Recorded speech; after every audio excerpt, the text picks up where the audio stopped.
Blind Adam Hughes, Power Love Team, matagal na palang hiwalay. Sa likod ng mga matatamis na ngiti sa harap ng kamera at mga nakakakilig na post sa social media, tila isang malaking pader na pala ang namamagitan sa taniyag na celebrity couple na matagal nang sinusubaybayan ng publiko. Ayon sa mga mapagkakatiwalaang source mula sa loob ng industriya, lumalabas na mahigit 3 buwan na po tapos na ang relasyon ng dalawa. Isang katotohanang pilit nilang itinatago sa kanilang mga tapat na tagahanga o ang kanilang fandom, bagamat wala na ang dating pagtitinginan at pagmamahalan. Napipilitan silang panindigan ang imahe ng isang masayang magkasintahan.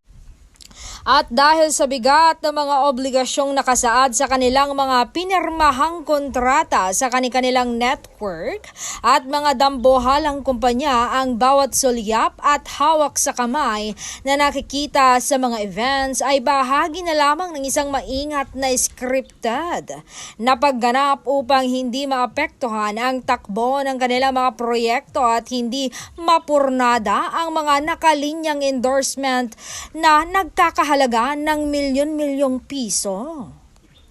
Ang sitwasyong ito ay nagpapakita ng matinding pressure sa mundo ng showbiz kung saan ang personal na kaligayahan ay madalas na naiisantabi para sa profesionalismo at pagtupad sa tungkulin. Marami sa mga nakasubaybay ang nakapansin na tila malabig na ang pakikitungo ng dalawa sa mga behind the scenes of footage.